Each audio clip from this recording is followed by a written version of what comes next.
مسیح میں میرے عزیزو، یہودیوں کی جو مذہبی کتاب ہے اسے تنک کہتے ہیں.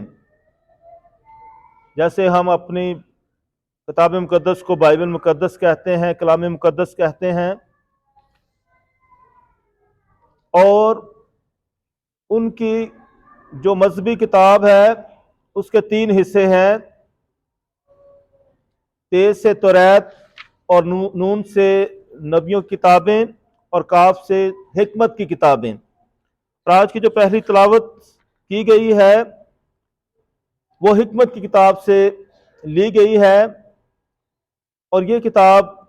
ہماری کیتھولک بائبل میں شامل ہے. اور حکمت کی کتابوں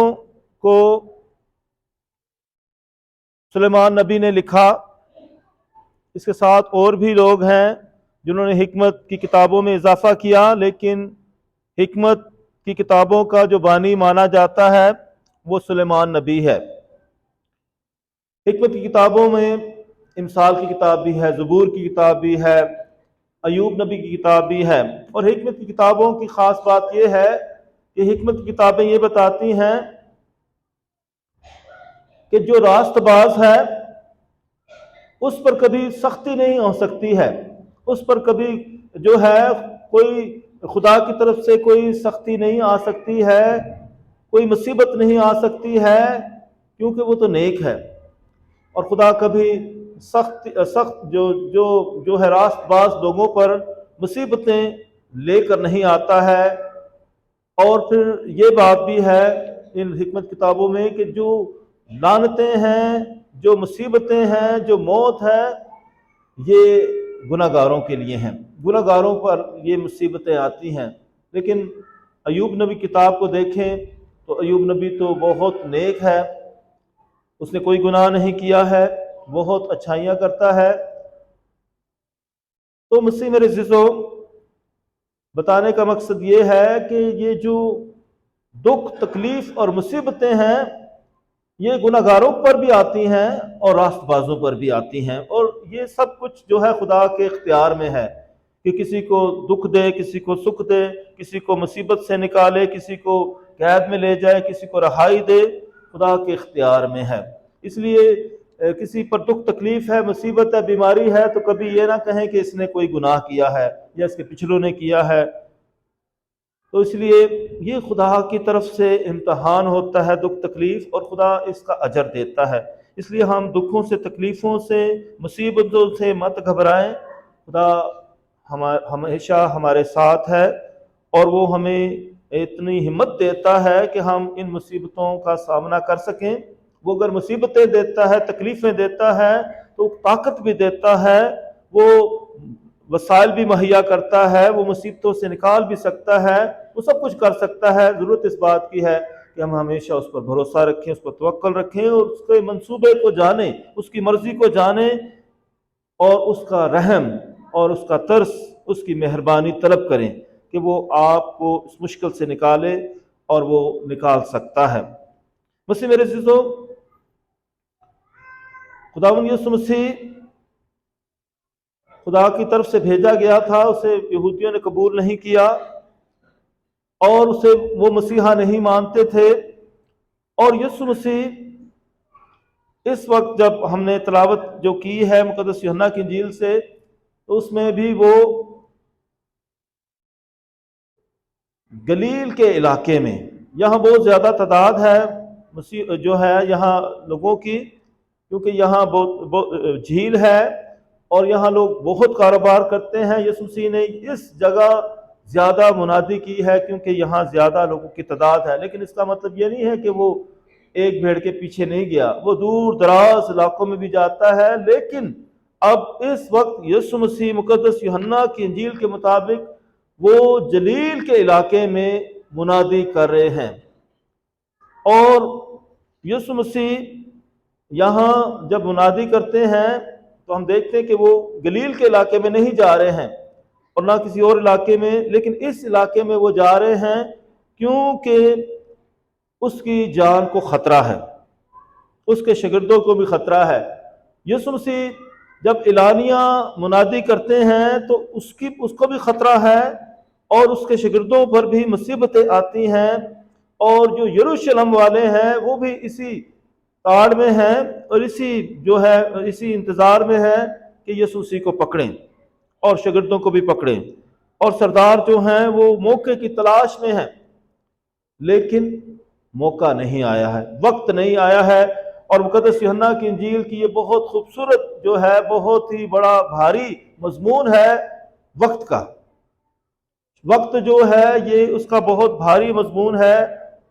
خاص طور مقدس یوحنا کی انجیل میں۔ تو وقت کی اس کے بہت سارے مضامین ہیں، لیکن جو وقت ہے، اگر میں نے پہلے بھی بتایا تھا کہ آپ ضرور کوشش کریں کہ مقدس یوحنا کی انجیل کو ان دنوں اس کا مطالعہ کریں، اور اس میں تقریباً ہر باب میں جتنے بھی ابواب ہیں، ابواب ہیں اس میں، اور سب کے سب آپ کسی ایک باب کو دیکھ لیں، ہر باب میں آپ کو وقت کا ذکر ملے گا۔ تیسری گھڑی، چھٹی گھڑی، نویں گھڑی، اور اس وقت ابھی وقت نہیں، ہنوز ابھی وقت نہیں آیا۔ کانے گلیل کی شادی میں بھی جب یسوع مسیح کو معجزہ کرنے کے لیے مقدسہ مریم کہتی ہیں، یسوع مسیح کہتے ہیں ہنوز ابھی وقت نہیں آیا، وقت ابھی نہیں آیا، وقت آ گیا ہے، وہ گھڑی آ گئی ہے۔ اور وقت جو ہے بہت معنی رکھتا ہے، کیونکہ وقت میں یہاں نجات ہو رہی ہے۔ یہاں وقت سے مراد یہ بھی ہے کہ مقدس یوحنا یہ بتا رہے ہیں کہ یسوع مسیح کی دکھ تکلیفیں مصیبتیں جو ہیں یہ ٹائم اور سپیس میں ہیں، اور یہ مقدس یوحنا کی انجیل جو ہے ترکی کے علاقے میں لکھی گئی، لیکن اس کے سارے واقعات ہو چکے ہیں فلسطین کے علاقے میں۔ اس کی 3 جو ہے خطوط بھی اور مکاشفہ کتاب بھی وہ ترکی میں ہی افسس کے علاقے میں لکھے گئے ہیں، لیکن یہ بتانے کا مقصد یہ ہے کہ اس کی ہسٹوریکل سٹی ہے، تاریخی طور پر یسوع مسیح ٹائم اور سپیس میں آئے، اور اس نے کسی وقت میں دورانیے میں دکھ اور مصیبتیں سہی، اور وقت کے ساتھ جو ہے نجات کا بہت تعلق ہے کہ وقت آئے گا تو یسوع مسیح گرفتار ہو جائے گا۔ اس لیے یسوع مسیح وقت کے انتظار میں ہے، اور بتاتے کہ اب وہ گھڑی آ چکی ہے۔ اس لیے جو ہے وہاں یہ جو ہے ولیم بارکلے وہ جو ہے اپنی کتاب میں لکھتے ہیں گریٹ ڈسکوری، یسوع مسیح نے خدا کی مرضی کو جان لیا تھا، اور اس نے وقت بھی جان لیا تھا کہ وہ وقت آ گیا ہے جب وہ اپنے آپ کو سپرد کر دے گا، موت کے حوالے کر دے گا۔ تو وہ وقت آ گیا تھا جب یسوع مسیح اپنے آپ کو سپرد کرتا ہے، لیکن آج کی تلاوت کے مطابق ابھی وقت نہیں آیا ہے۔ اس لیے یسوع مسیح جو ہے منادی جو ہے اعلانیہ نہیں کر رہے ہیں، وہ چھپ چھپ کر رہے ہیں، خاموشی میں کر رہے ہیں، کیونکہ وہ اگر اعلانیہ جو ہے منادی کرتے ہیں تو وہ جو خدا نے منصوبہ اس کو دیا ہے، اور جو اس نے جو ہے زمینی کام کرنے ہیں، معجزات کرنے ہیں، اور جو منادی کرنی ہے وہ مکمل نہیں ہوتی۔ اس لیے اس نے الہی جو ہے منصوبے کو مکمل کرنے کے لیے اپنا جو زمینی ٹاسک خدا نے اسے دیا ہے اس کو مکمل کرنا ہے، ورنہ وہ رک جاتا ہے۔ اس لیے وہ اپنے زمینی کام کو، اپنی منادی کو مکمل کرنے کے لیے وہ اعلانیہ خدمت نہیں کرتے ہیں، بلکہ خفیہ طور پر کرتے ہیں اور پوشیدگی میں کرتے ہیں، اور اس طرح وہ جو ہے اپنے آپ کو بھی ایک دم سے حوالے نہیں کرنا چاہتے ہیں۔ اور آپ دیکھیں گے ایک وقت آئے گا جب وہ جو ہے اسے یوحنا اصطباغی کو بھی کہتے ہیں کہ اب جو کرنا ہے جلدی جلدی کر دے، دیر نہ کر، اسے سب کچھ پتا ہے کہ یہ کیا کرنا چاہتا ہے، جلدی جلدی کر دے جو کچھ کرنا ہے۔ اور یسوع مسیح اپنے آپ کو موت کے سپرد کر دیتا ہے، گرفتار ہونے دیتا ہے۔ اس لیے وہ جو ہم دیکھیں گے کس طریقے سے وہ اپنا آپ وقف کرتا ہے،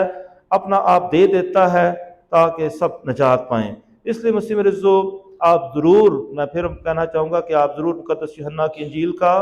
ان دنوں جو ہے مطالعہ کریں، چاہے آپ شخصی طور پر کریں، چاہے آپ خاندانی طور پر کریں، گروپ کی صورت میں کریں، تو آپ ضرور کریں تاکہ آپ ضرور زیادہ سے زیادہ یسوع مسیح کے دکھوں کو محسوس کر سکیں اور خدا کے منصوبے کو جان سکیں، اور اس کی جو صلیبی موت ہے اس کے مقصد کو جان سکیں جو ہم سب کی نجات کے لیے ہے۔ اس لیے مسیح میرے عزیزو، مقدس یوحنا کی انجیل جو ہے بہت ہی گہری انجیل ہے، اور ہمیں بہت زیادہ حقیقت بتاتی ہے کہ یسوع مسیح کی جو ہے موت جو ہے وقت کے ساتھ بہت اس کا گہرا تعلق ہے کہ جب وقت آ گیا تو یسوع مسیح نے صلیب پر قربان ہو جانا ہے، اس لیے ہماری نجات جو ہے وقت میں مقید ہے، وقت کے ساتھ اس کا تعلق ہے، اس لیے وقت کے ساتھ ساتھ ہمیں چلنے کی ضرورت ہے۔ اب یہ خاص وقت ہے، ابھی بھی مجھے کسی طرف سے یہ دعوت آئی، بتانا چاہتا ہوں، دعوت آئی کسی کلیسیا کی طرف سے کہ کوئی پروگرام ہے 23 مارچ کا، تو اس میں شرکت کے لیے لوگ بھیجیں۔ تو میں سوچ رہا تھا ہمارا یہ وقت جو ہے روزوں کا وقت ہے، ہم یہ سیاسی کاموں میں شرکت کریں، یہ ملکی کاموں میں شرکت کریں، یہ وقت ہے یہ روزوں کے ایام میں سنجیدہ ہونے کا کہ ہم اور زیادہ جو ہے دوسری ایکٹیویٹیز میں حصہ لیں۔ یہ میں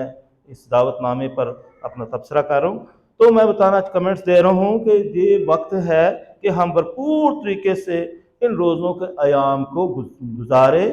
اور بھرپور طریقے سے اپنے آپ کو ایسٹر کے لیے تیار کریں۔ اس لیے ان ایام میں ریکنسیلیشن سیکرمنٹ دیا جاتا ہے جو کہ اعتراف کا سیکرمنٹ ہے، اور روزے اور ریاضت اور کفارے کے دن ہیں، تبدیلی کے دن ہیں، تاکہ بھرپور طریقے سے ہم اپنے آپ کو جو ہے یسوع مسیح کی پیروی میں لے کر آئیں، اس کی تقلید کریں، تاکہ ہم بھرپور طریقے سے اس کے دکھوں میں شرکت کرنے سے اس کے نجات میں بھی شمولیت پائیں اور نجات حاصل کریں۔ خدا ہم سب کو ایسا کرنے کی توفیق عطا فرمائے، آمین۔